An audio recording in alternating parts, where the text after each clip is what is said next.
Hello everyone, welcome back to my channel. कैसे हैं आप सब लोग। आज का डिज़ाइन हम बना रहे हैं बटरफ्लाई का पर्ल कॉटन थ्रेड यूज़ करते हुए। इसको आप लोकल मार्केट से इजीली बाय कर सकते हैं, और अगर आप पाकिस्तान से बाहर रहते हैं तो आपको इसी तरह का सेम थ्रेड किसी और नाम के साथ मिल जाएगा, किसी और ब्रांड के साथ, क्योंकि ये वाला जो थ्रेड है ये आपको इजीली आजकल बहुत ज़्यादा इन है, मार्केट में इजीली अवेलेबल है, तो आप इसको इजीली ले सकते हैं। और ये बटरफ्लाई का पर्ल कॉटन थ्रेड है, इसको हम इतना बारीक है और इतना अच्छा और नीट है, इसको आप इजीली एम्ब्रॉयडरी के लिए नीडल में भी इंसर्ट कर सकते हैं और नीट एम्ब्रॉयडरी भी बना सकते हैं। इस तरह से ये मेरे पास थ्रेड है। आज का डिज़ाइन हमारा बहुत ही ईजी और सिंपल है, स्पेशल मेरी बिगनर फेलोज़ के लिए। और इस थ्रेड को यूज़ करने के लिए मैं 1.25 mm की हुक यूज़ करूँगी। चलिए स्टार्ट करते हैं हम अपना आज का डिज़ाइन। सिंपल इजी तरीके से हम पहले स्लिप नॉट ले लेंगे अपने थ्रेड पे। एज़ यूजुअल आपने अपने हिसाब से, जैसे आपको थ्रेड पे स्लिप नॉट लेना आता है, आप उस तरह से स्लिप नॉट ले लीजिए अपने हुक में। और फिर पहले से फैब्रिक को आपने फोल्ड कर लेना है। फोल्ड किया है ताकि हमारे डिज़ाइन में नीटनेस आए और आसानी से हम इसको हाथ की हेल्प से इसको आसानी से हैंडल कर सकें। आप भी जब बिगनर्स मेरी बहनें और बेटियां होती हैं, उनको चाहिए कि सबसे पहले जो भी आपने दुपट्टे पे बनाना है, दामन पे बनाना है, कहीं पे भी पहले से आपने थ्रेड को फोल्ड कर लेना है इस तरह से, और फिर आपने अपना डिज़ाइन बनाना है। बेशक वो रेशमी दुपट्टे हैं, बेशक वो कॉटन के दुपट्टे हैं, बेशक वो मोटा समर विंटर फैब्रिक है, खद्दर का फैब्रिक है, कोई भी फैब्रिक हो, पहले आपने इस तरह से फोल्ड ज़रूर कर लेना है। तो चलिए स्टार्ट करते हैं। फ्रंट साइड से हम इसको अटैच करते हैं सिंगल क्रोशे की हेल्प से।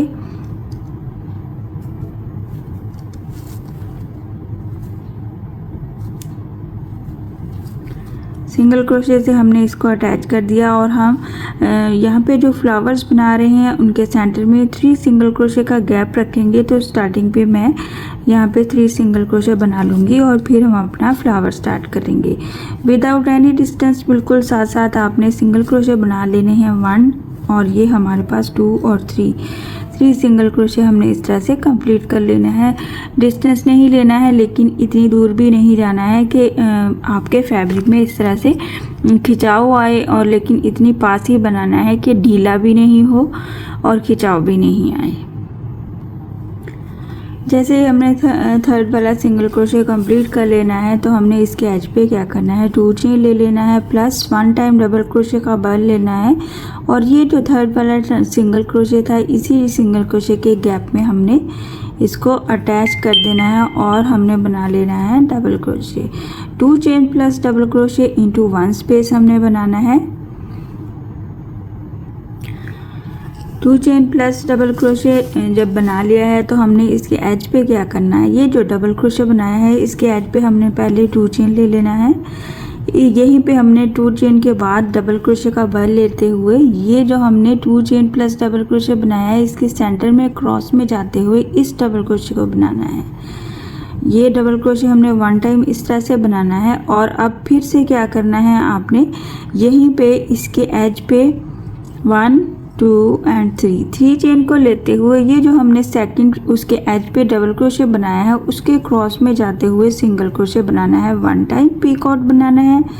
अगेन डबल क्रोशे का बर्ल ले लेना है, और ये जो हमने फर्स्ट पे डबल क्रोशे प्लस 2 चेन बनाया था, वहीं पे हमने फिर से एक बार डबल क्रोशे बनाते हुए इसके एज पे फिर से पीकॉट बनाना है। यानी कि यहाँ पे 1 2 3 इस तरह से।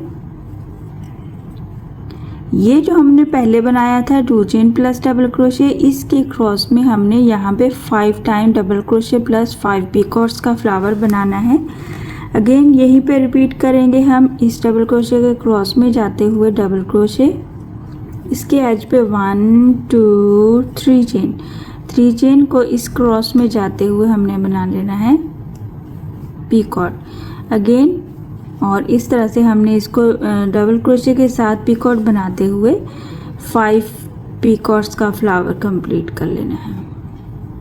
3 चेन प्लस सिंगल क्रोशे, यहाँ पे 4 टाइम कंप्लीट हो गया, और ये हमारा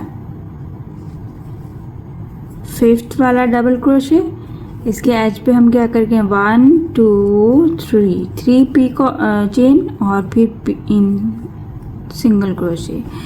इस तरह से ये जो हमने स्टार्टिंग पे 2 चेन प्लस डबल क्रोशे बनाया था उसके क्रॉस में हमने इस तरह से ये पीकॉट्स वाला अपना फ्लावर कंप्लीट करना है 5 पीकॉट्स के साथ। अच्छा, इसको कंप्लीट करने के बाद क्या करना है, हमने मैक्सिमम 2 चेन या 3 चेन के डिस्टेंस पे इसको अटैच करना है। इस तरह से आपने बहुत दूर नहीं जाना है, यानी कि ये वाला जो डिस्टेंस है हमारे पास डबल क्रोशे का, इस डिस्टेंस के हिसाब से ही हमने इसको अटैच करना है। इस तरह से क्या होगा कि हमारा फ्लावर 3D शेप में नज़र आएगा। इस तरह से ये हमारा डिज़ाइन बनेगा। इस फ्लावर को हम रिपीट करेंगे। सेंटर में 3 टाइम सिंगल क्रोशे का डिस्टेंस रखेंगे। आप चाहें तो डिस्टेंस को बढ़ा सकते हैं, आप चाहें तो इस डिस्टेंस को कम कर सकते हैं, 7 भी बना सकते हैं। तो मैं यहाँ पे क्या करूँगी, एक टाइम हमने इसको अटैच कर दिया सिंगल क्रोशे की हेल्प से, बिल्कुल साथ ही हम फिर से 3 सिंगल क्रोशे बनाएंगे। 1 2, ये हो गया हमारा थर्ड वाला जो हमारा सिंगल क्रोशे है, इसके एज पे हमने क्या करना है 2 चेन बनाना है। इस तरह से 2 चेन प्लस डबल क्रोशे का बल लेते हुए ये जो सिंगल क्रोशे था हमारा थर्ड वाला, उसके ही गैप में हमने डबल क्रोशे बनाना है।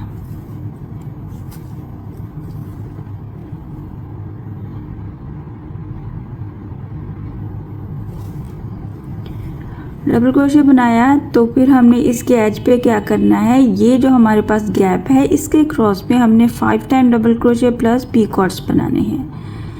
1 2, पहले 2 चेन बनाएंगे, डबल क्रोशे का बल लेते हुए यहाँ पे इसके क्रॉस में जाते हुए सेंटर में अटैच करेंगे और डबल क्रोशे बनाएंगे। इस डबल क्रोशे के एज पे हम 3 चेन का पीकॉट बनाएंगे।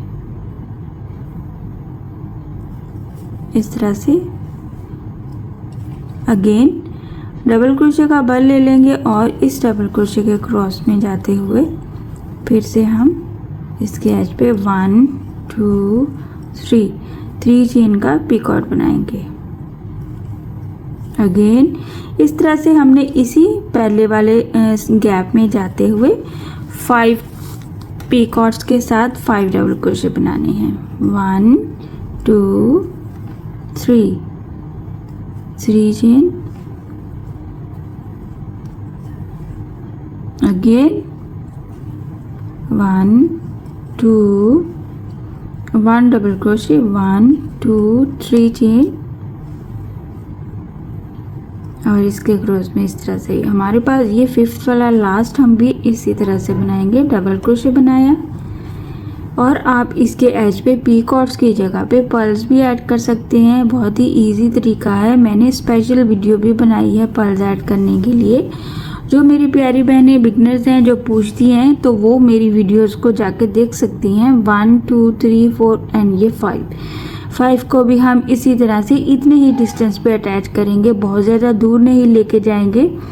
चाहे तो आप दूर भी अटैच कर सकती हैं बट इसकी फिर नीटनेस और खूबसूरती नहीं आएगी।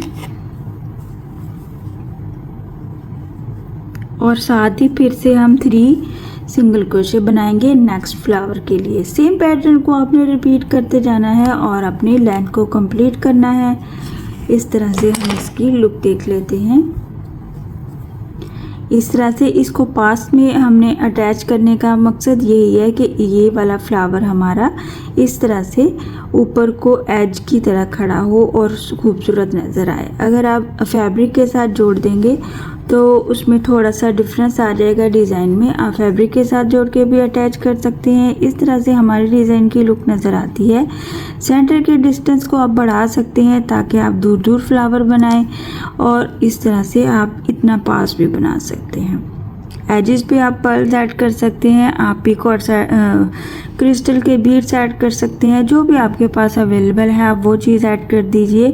आपके फ्लावर को, आपके पैटर्न को न्यू लुक मिलेगी। इस तरह से मैं आपको इसकी थोड़ी सी लेंथ भी बना के शो कर देती हूँ ताकि आपको आइडिया हो जाए कि हमारा टोटल डिज़ाइन बनने के बाद लेंथ में कैसा नज़र आता है। इस तरह से मैंने थोड़े से फ्लावर्स कंप्लीट कर लिए हैं। इतना इजी है, मैंने चंद मिनटों में इसको कंप्लीट कर लिया है इतनी सी लेंथ को। आप चाहें तो इसकी बेस रो भी बना सकते हैं सिंपल सिंगल क्रोशे के साथ या 2 चेन के सिंगल क्रोशे के साथ। इस तरह से ये जो आपने डिज़ाइन बनाना है, डिस्टेंस लेने में आपको बहुत इजी हो जाएगा अगर आप सिंपल सिंगल क्रोशे के साथ बेस रो बना लेंगे। तो अगर आप बिगनर्स हैं तो ज़रूर बनाइए। अगर आप बिगनर्स हैं तो उनके लिए मेरी स्पेशल एडवाइस है कि आप पहले सिंगल क्रोशे के साथ 2 चेन प्लस 1 चेन या फिर सिर्फ और सिर्फ सिंगल क्रोशे के साथ बेस रो बनाया कीजिए। फिर आप कोई भी डिज़ाइन जो हम बेस रो के बगैर भी मैं आपको सिखाती हूँ, आप वो वाले सारे डिज़ाइन अप्लाई कर सकते हैं बेस रो के साथ। इस तरह से आपके डिज़ाइंस खूबसूरत भी बनेंगे और नीटनेस भी आएगी। सो आई होप कि आज का डिज़ाइन आपको पसंद आया होगा और समझ भी आया होगा। सो काइंडली मेरे चैनल को सब्सक्राइब कर दीजिए, लाइक कमेंट और शेयर भी किया कीजिए और अपने फ्रेंड्स एंड फैमिली के साथ भी शेयर किया कीजिए ताकि ज़्यादा से ज़्यादा लोग देख सकें और ज़्यादा से ज़्यादा लोग नई चीज़ें सीख सकें। इसके साथ ही मुझे इजाज़त दीजिए। अपनी दुआओं में याद रखिएगा। अल्लाह हाफिज़।